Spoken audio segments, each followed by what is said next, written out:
confirmed yet by the French publicist who made all of these allegations, Canard PCs. So we're still kind of in the dark on that.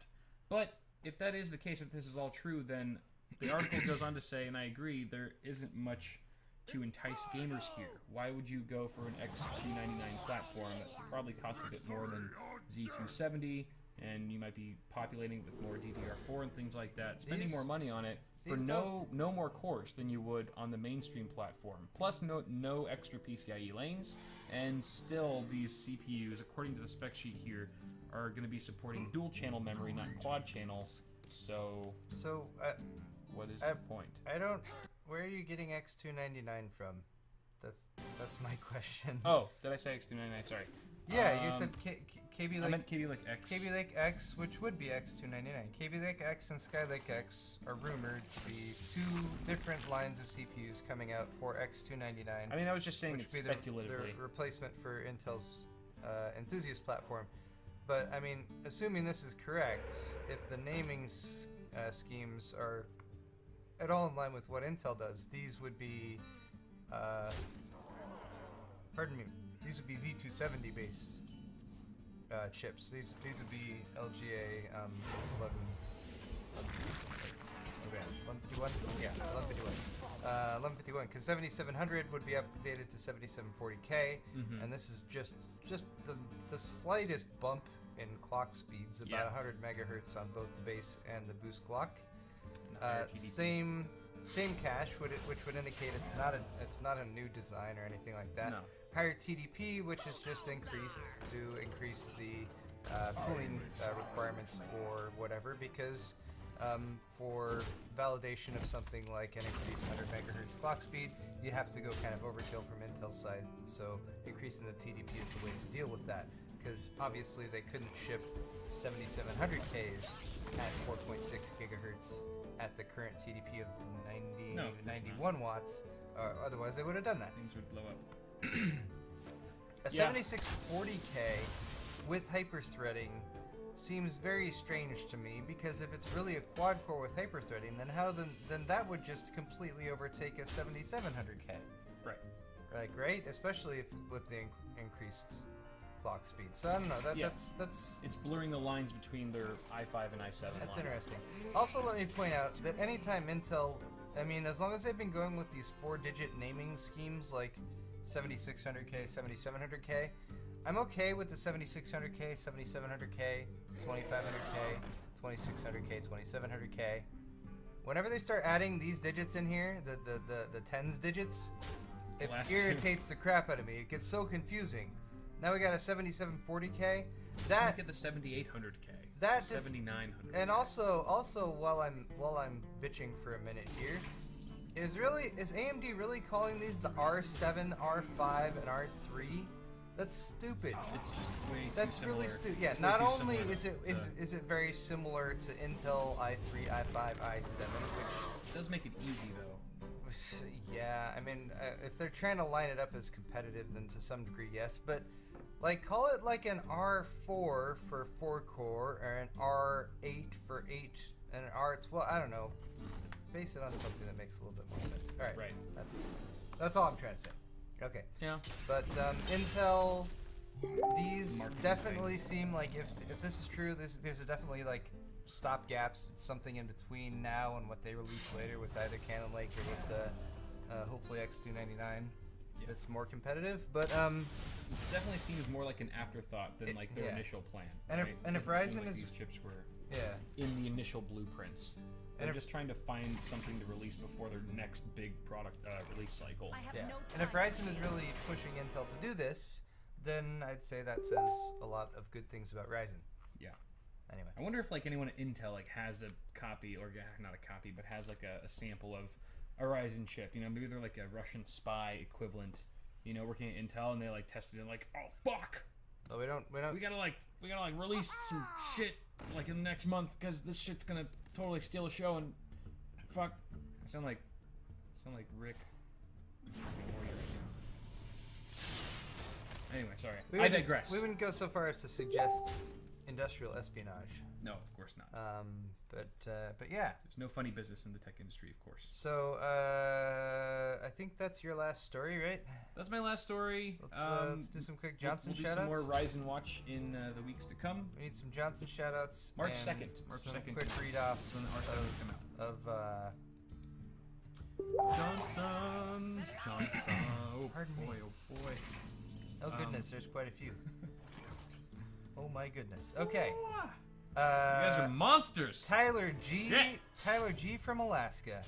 Thank you for purchasing a organic cotton thumbscrew T-shirt. No, the beanie. The beanie. I'm sorry. Beanie is good in Alaska. Eric. Oh, his last name's almost Johnson. Almost. Slightly off. Thank you for picking up 2 glasses, sir. You Lovely. will enjoy those. Alex from Denmark. Woo!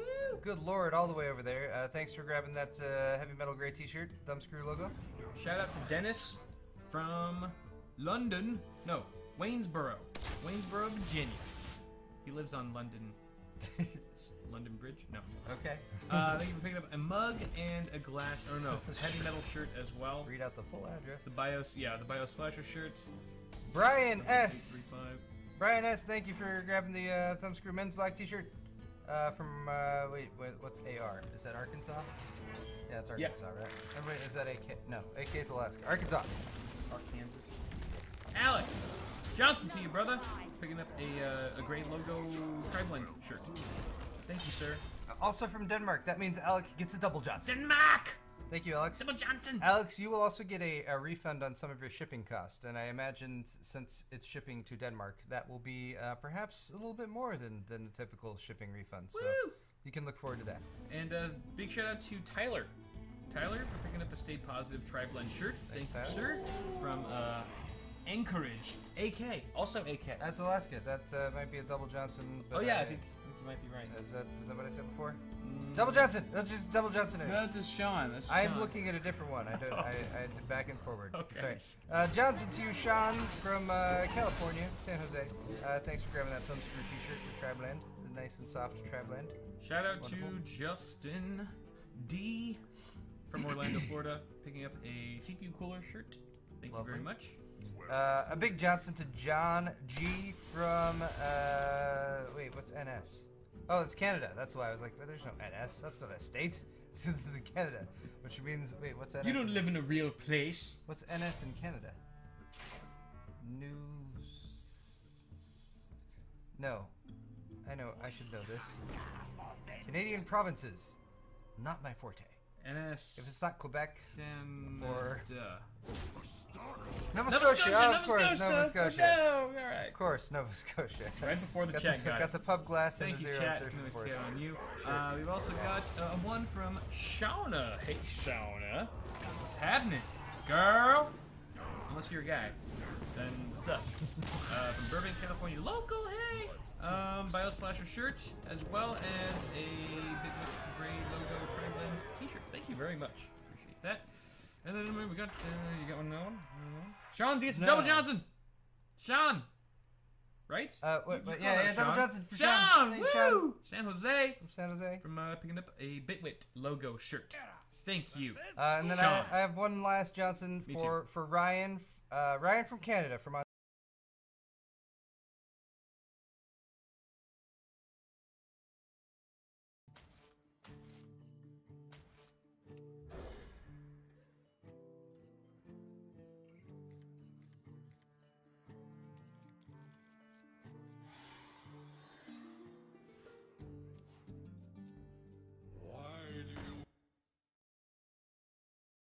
There we go. Okay.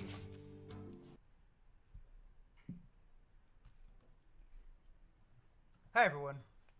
Heyo. Welcome one and all to Awesome Hardware. This is a live show Kyle and I do every week. Tuesday evenings, 5:30 p.m. Pacific time is when we kick things off. So if you're watching us live, thank you for being here. We love you all very, very much. You might be watching us live on twitch.tv/awesomehardware, where we stream the entire show in its 2 to 3 hour length, depending on how drunk we are. And then we also stream individually to each of our YouTube channels. This is episode number 95. We already streamed half A to Kyle's channel, which is Bitwit. And now we're on the second half B. That means that we've already had a few drinks, and that we are gonna probably get more silly as the show rolls on, I guess. Quick word of warning to you guys who are watching: we do discuss some adult themes, some adult topics from time to time. Penis. Not like porn or anything, mind you. I mean, we might vaguely discuss porn, but there's some. Did you watch our last episode? Yeah. On the endowment slider? That was a part of a video game which is related to technology. And so porn. It always ties back in some way. To porn. Porn. So porn connects us all. So if you are not scared off already, thanks for sticking with us. Then you're the real deal. And links to all the stuff we're talking about today is down in the description, as well as a link to Kyle's half of the show if you wanted to see how we got to where we are just now. If I can figure out which of these journey is mice is which. Okay, that's better. Quick shout out and plug for our individual stores. Mine is paulshardware.net. So go ahead and head over there if you want to purchase some merchandise. Thumbscrew logoed stuff, zero insertion, 4 shirts, hats, beanies, pint glasses, all those good things. Kyle doesn't have a store, so don't buy it. I have a store. Oh. Go to bitwit.tech/store and buy an awesome shirt, or you can buy glasses. There's new glasses and there's mugs. Yeah. So sometimes I overclock myself mug. Glasses and mugs. I still think it's very clever. I'm very proud that I made that up myself because I'm a big boy. I'm proud of you too. And it's there's the stuff you should just buy. Yes, indeed. Buy all the shit. If you buy during the show, we'll give you a quick shout out at the end of the show. And thanks for supporting us. Of course, you don't have to. You can just watch the show. That's totally fine, too. Want to mention donations really quick and how those work?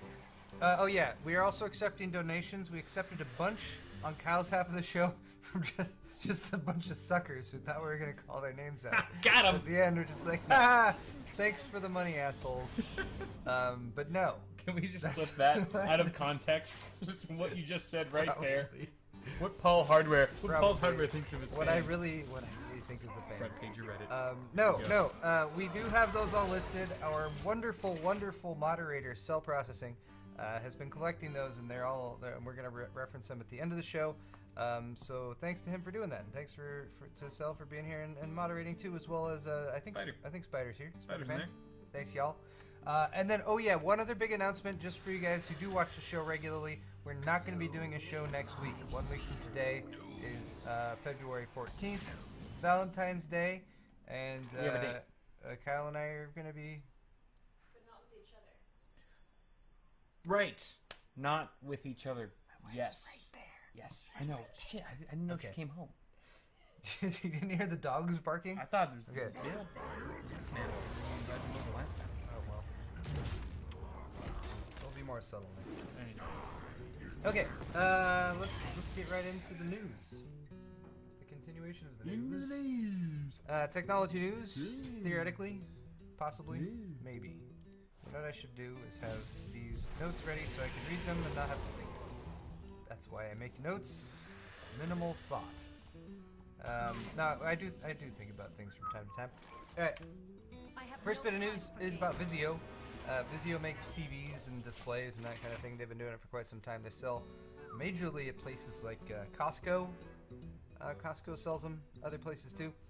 Basically, they've been tracking viewers' viewing habits without their consent for some time, since 2014, and they are paying $2.2 million in a settlement. And if you guys know what a settlement is, it means this was brought to court. Vizio was like, whoa, whoa, whoa, we don't want to admit any wrongdoing here or anything. Why don't we just pay you some money to make all this go away? And that's a wonderful, wonderful way to do that. So anyway, if you have Vizio TV, it may have been doing this bullshit to you, which is called ACR. Which is short for Automated Content Recognition. It is software that lives in the TVs themselves. shipped with TVs in 2014. They did firmware updates to update TVs prior to that. So even if you didn't buy a TV within the time range that they're talking about here, your Vizio TV may have been updated with this garbage on it.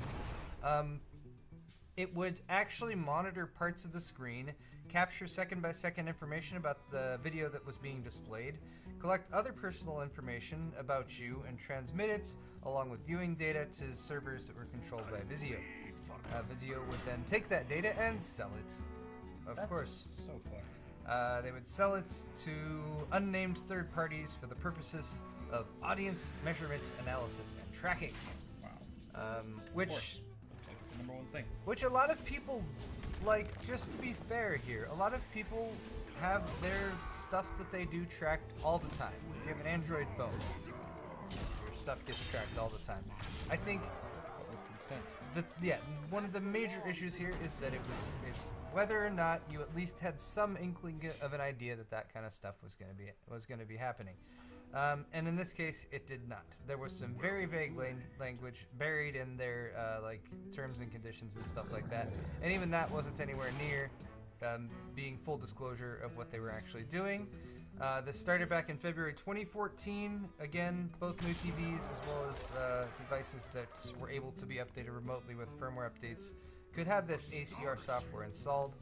And in the settlement, Vizio is going to be paying $1.5 million to the FTC, and then $700,000 to the New Jersey Division of Consumer Affairs, which must have been where the lawsuit originated, I surmise. It also requires Vizio to delete all data collected before March 1st, 2016, which again I would have to surmise would be like maybe when they updated their terms to be more explicit about this type of data collection. So it's not saying like it's gone away and not happening anymore, but they're having to delete the data when they weren't disclosing to people that that's what they were doing. I think the really stupid thing about this is that it's not like it's monitoring the feed of like what channel you tune to or something like that. It's actually monitoring what's being displayed on the screen. So whether your source content is coming from like a cable box or a computer or a video game or anything like that, it's taking that, it's sending it back to a server and then analyzing that content to identify what's being viewed. That's crazy. Yeah, so That's that's really crazy. actually how it was working. That's worse. in my So, opinion. yeah, that's kind of shady. You might think that you're, unplugging from cable and jumping on to like I don't know, porn? a Blu-ray player, get that 4K HDR prawn in there, Yeah. and you think you're like off the grid, and you're just nope. But nope. Might as well Snapchat. I like boobies. Straight to the Vizio headquarters. That's what the punishment for face-off should And I be do like next week. boobies. I want to make that clear that boobies are awesome. But It's just how explicit do you want to be about that? I really like boobies. We're all, it's an open. People can speak their minds here. Midgeka Fuzzics. Midgeka Fuzzics. Yeah. Okay. Exactly my thoughts. Anyway, moving along. By the way, guys, if you wanted any AMD news, we talked all about that stuff at the end of Kyle's half of the show. So check that out. Because my news is not about AMD. Even though there was some AMD news. Alright, here is a new product from Logitech, and this one's actually fairly interesting, and I've been actually kind of watching and hoping they would do this for quite some time. They updated their C920, it was a C922 or whatever, a few months or a year back, and I was kind of like, that didn't really do much for me. This is an actual 4K webcam. Not just 4K, but 4K HDR. Nice. This is known as the Logitech Brio, B-R-I-O, and it seems to me to be kind of the successor to the C920, the insanely popular 1080 webcam that many like Twitch streamers and that kind of thing use. Yep. It's a great cam. This can do 4K. It's USB 3.0. It also includes right light technology, which is supposed to improve low light situations. Who knows how good that will actually work, if it'll be something you just turn off. It has infrared-based facial recognition. Infrared means that it doesn't necessarily need you to be well lit in order to see your face, which is kind of cool for perhaps facial recognition login, such as the integration that it has already set up with Windows Hello, which allows your Windows 10 PC to just look at your face and then log you into your computer. I don't like that. You're not into that? What if someone just grabbed like a 8.5 by 11 portrait of you and just held it in front of the? Yeah. I don't know. I have not seen much on defeating the Windows Hello login feature or not. I don't know how well that would work. But some people, I'm sure, will be interested in it. You should have to make like a Of facial course. expression in order to unlock it. You have to be like, "Gah." I think you can do that, Oh yeah, but I'm not positive. that would work. Yeah, that would be better. I agree. Ooh, USB Type C. It's like a facial contortion that's your password. What if you as you were setting that password, you started having a stroke, and you could never replicate that again. You just locked yourself I'm out. guessing your password for Windows Hello would be probably lower down in your priority list of what to worry about. Or is just it? saying. Yes. I was gonna webcam talk with the VR. As you can I'm done. probably I'm see, done. it has a USB-C plug on the back, so that's fun. nice. That's brings it into the modern day and everything. Looks like it comes with a little mount to mount on the back of your laptop or your monitor or whatever, Tripod? which was a nice feature. Yes, it also looks like it comes with a standard 3/8 threaded mount for a tripod if you're going to do that as well. And if you're going to record in 1080, it can also do 1080. You can do 5x zoom, which I would assume would be digital zoom. And you can also do 60 frames per second at 1080. And the article doesn't say, because it's The Verge and they like to gloss over specifics. But I would assume that at 4K you'd be limited to 30 frames per second. The internal motto at Logitech for this Brio device was to create the Tesla of webcams. Tesla of webcams. Yes. Why does it run on? It already runs on electricity. I don't know what that means. It runs on electricity. We want this to run on electricity. All those gas webcams are a thing of the past. Yeah. And in very rare but widely publicized incidences, it should catch on fire. That's their goal. Yeah. This is going to be available at Amazon, Best Buy, as well as Logitech's store directly for $200, $199. No. So it is fairly expensive. That's. If you're in Europe, it will cost 239 euros. No one even has an HDR TV yet. Yeah. I mean, when I say no one, yeah, I mean mostly no one. $199. I see that as an introductory price. I see that dropping, hopefully after not too long. I don't know. What do you think? Like holidays. It's a web. Holiday 2017. You'll be able to get it for like $140, 120, 100. Well, on sale maybe 100. The Black C920 still costs $70 to $90 depending when you buy it. I think. That's true. All right. True There you that. go. All right. Couple more stories here in the news. These are a little slightly more serious to some degree. This is motherboard.vice.com article about a hacker dumping the iOS cracking tools that were allegedly stole from Celebrate.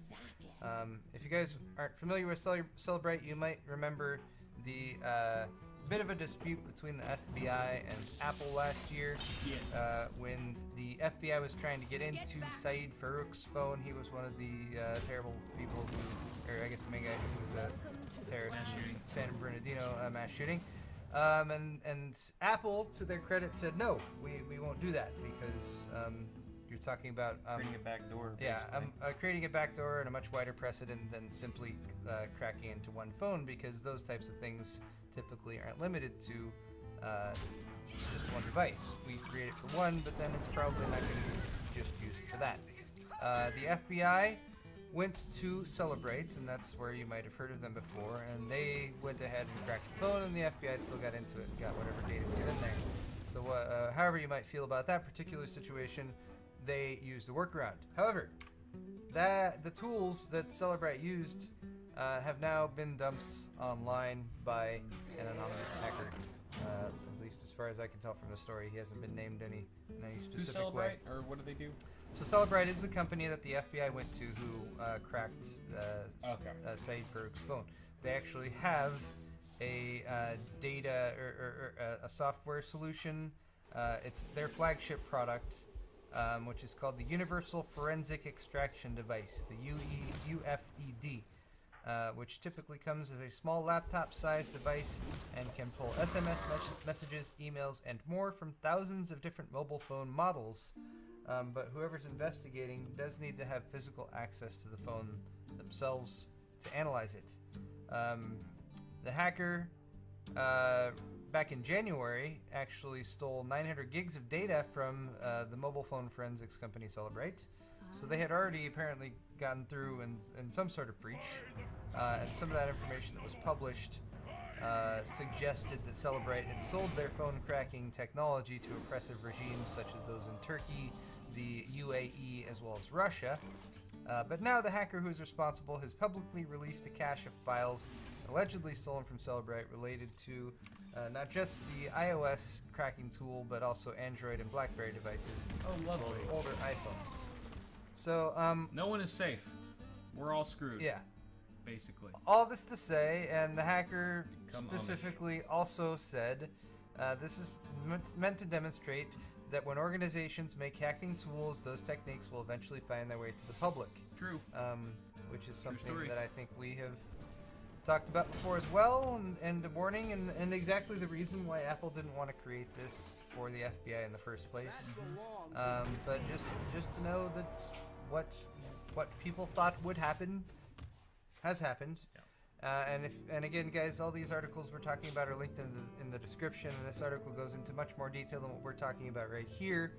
But if you want some more details, please go ahead and read through this article.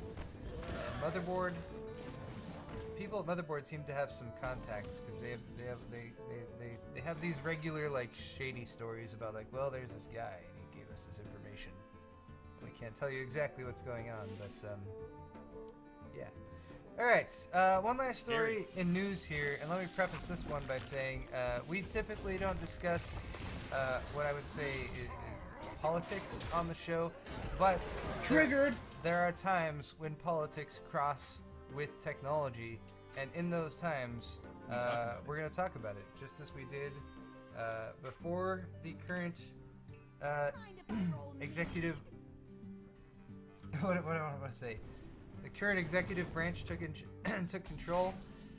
So anyway, Trump's FCC pick has quickly targeted net neutrality rules. We've talked about net neutrality on the show a lot before. We talked a lot about Tom Wheeler in the past, I don't know, year or so, because Tom Wheeler was known as being a lobbyist for some large internet service provider companies, and people weren't sure what he was going to do.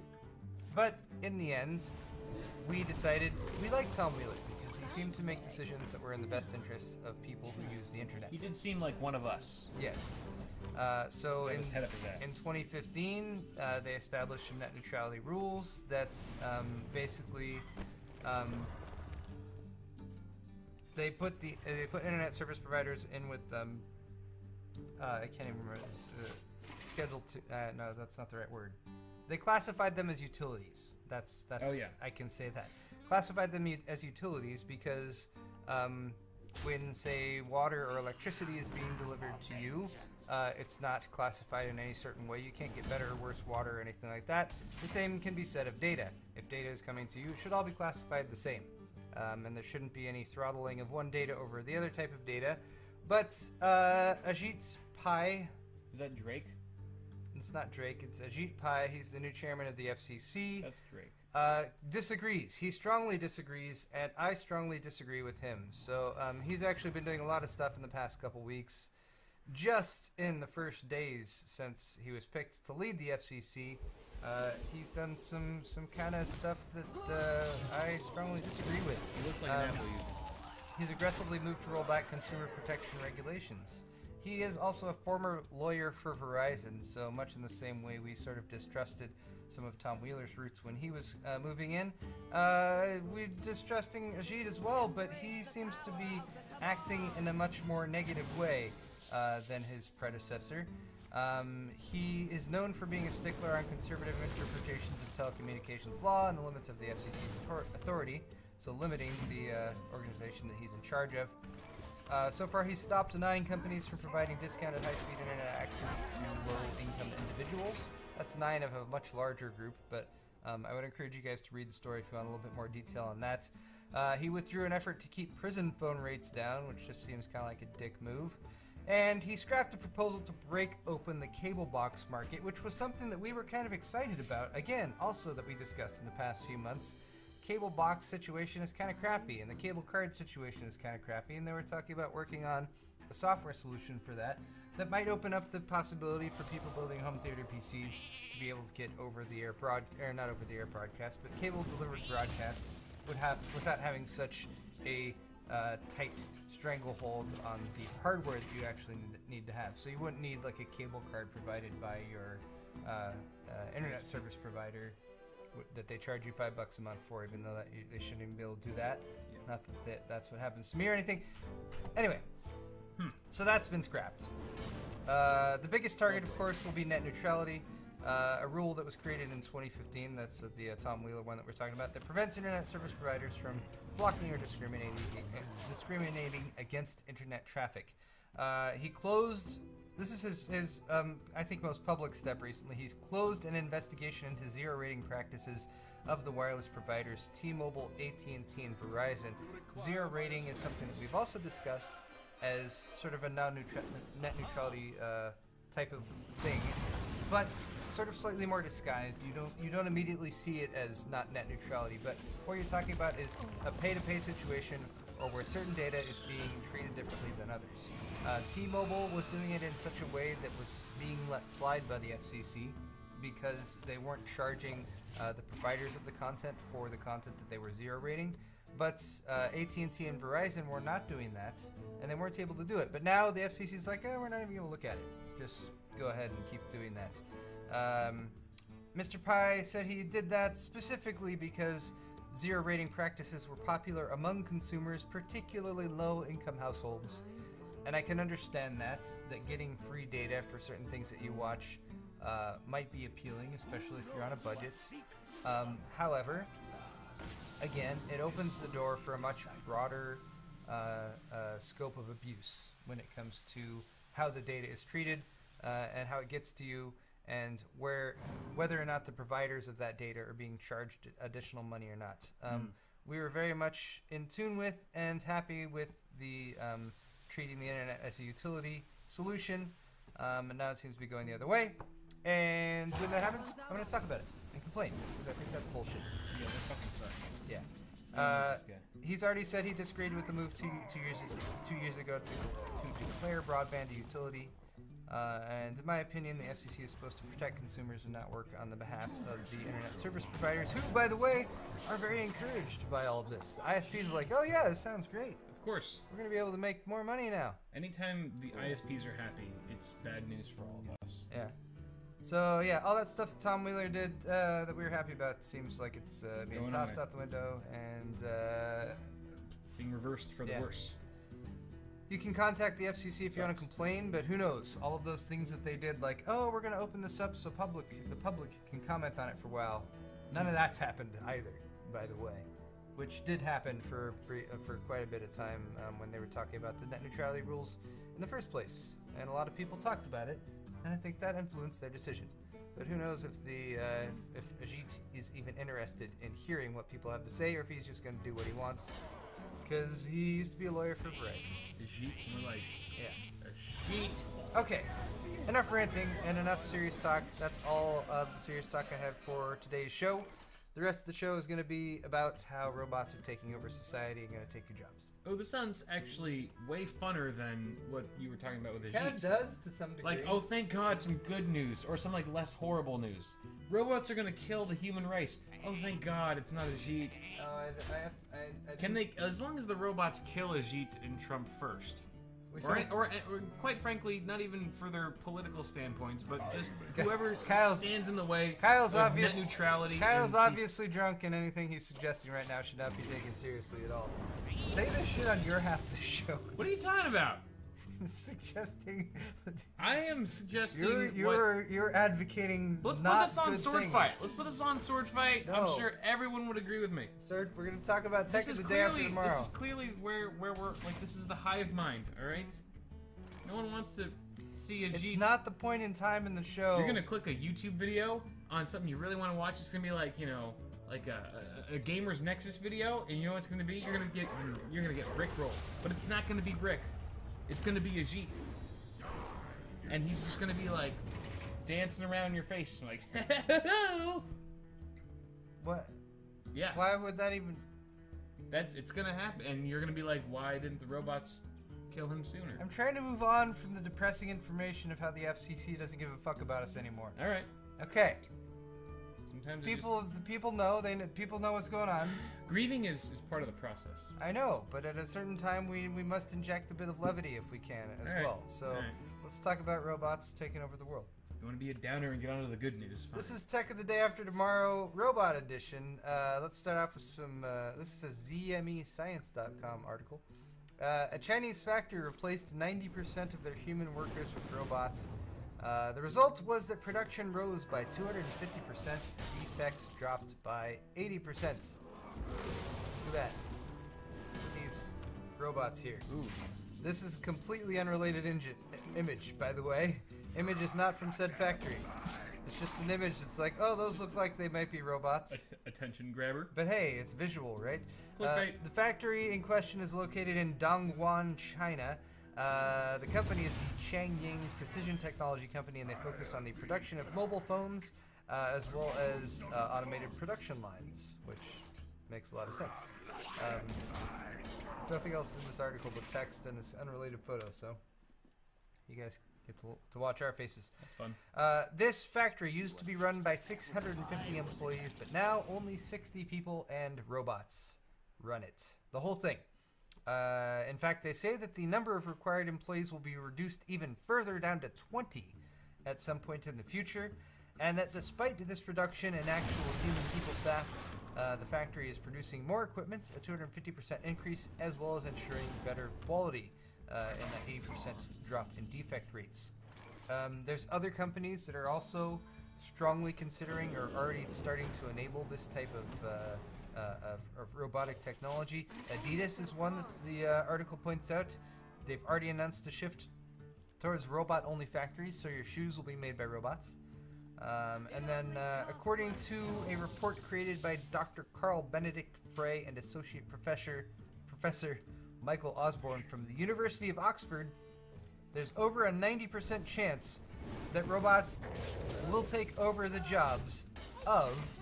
Everyone? I'm going to go over this entire list that they said right here. You guys, I'm assuming most of you out there have jobs. If I say your job right now, I am sorry.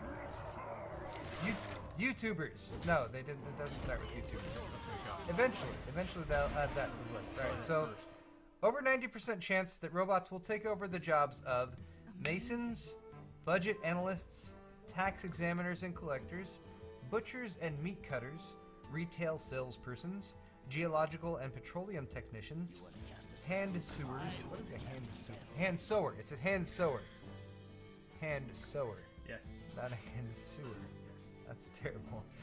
Abstract searchers. I don't know what an abstract searcher is. Watch repairers, new account clerks, tax preparers, order clerks, loan officers, legal secretaries, radio operators, tellers, hotel and restaurant hostesses, cashiers, real estate brokers, polishing workers, dental technicians, pesticide sprayers, telephone operators, cooks, not chefs, mind you, just the cooks. Chefs are still okay. Rock splitters, game dealers, and many, many more. I'm depressed. The dentist one freaks me out a bit. Yeah? I don't think I'd ever go to a robot dentist. Oh, you will go to a robot dentist. Like got drilling. I could go haywire.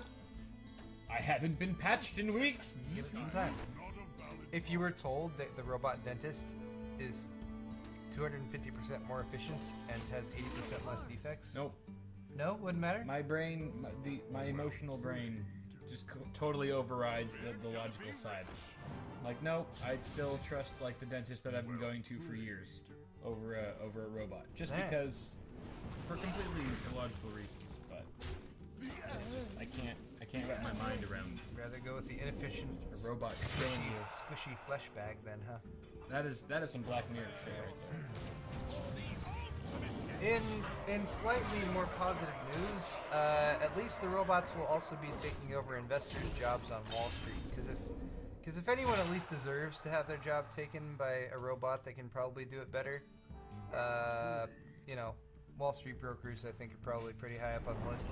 Of course, the main driving reason behind this particular robot takeover is saving money on fees and charges.